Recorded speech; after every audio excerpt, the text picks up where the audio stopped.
ang pagiging tapat at pagpapahalaga sa mga nakakatanda sa atin.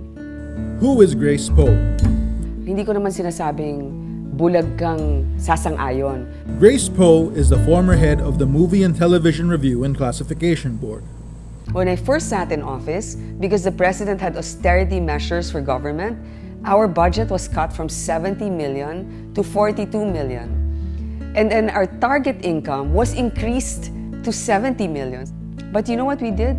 We even cut the review fees for indie filmmakers. Not only were we able to survive on a budget that was substantially decreased, we surpassed our target income. And She's the daughter of screen legend Fernando Poe Jr., who ran in the 2004 presidential elections. yan naman talaga yung pinakamalaking kapital ko. Kung ang ibang kapital nila ay pera o kapangyarihan na sapagkat nandyan na sila sa pwesto, mga anak nila ang susunod, yung sa akin naman, yung magandang alaala ng tatay ko. Poe says strategic nation building starts with nourishing the lifeblood of the future, the children. She says poverty alleviation must start with nutrition. Having a standardized lunch program in every public elementary school.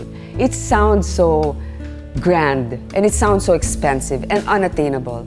Wag natin pang hinayangan. And we know children are not going to reach their full potential if they're undernourished. Poe understands the dynamics of poverty. Po sila? Si Grace po. Unfortunately, those that are used to the receiving end, parang they feel like their value is only when somebody reinforces and gives them something. And that culture of dependency is also because of our culture of political powers that be. Let's view the state as a parent. We don't want our children to be forever dependent, but we need to give them a little push, especially the child that is most disadvantaged. Even if our GDP is supposedly 6.6%, you will always be judged by your weakest link, and that's the poorest people in society.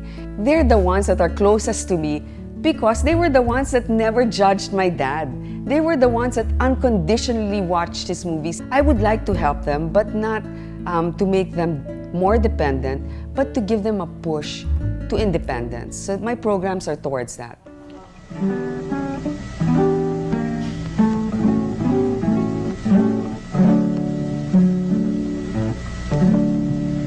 Sakali mang ikaw ay aking gambalain. She says her best legacy is not her parents' celebrity, but their example of caring and giving. What I can clearly remember was even if my dad and my mom were both not in politics, they were viewed by people as somebody who can really help them. And my dad, he's very unconditional. He wouldn't ask, may sakit ka ba talaga? Or gagamitin mo pa talaga yan sa tuition? Pakinggan mo sana itong awitin. I try every day. I pray and I hope to embody all his positive traits, especially his sincerity and generosity. Nang kita'y makita'y nagbago na ang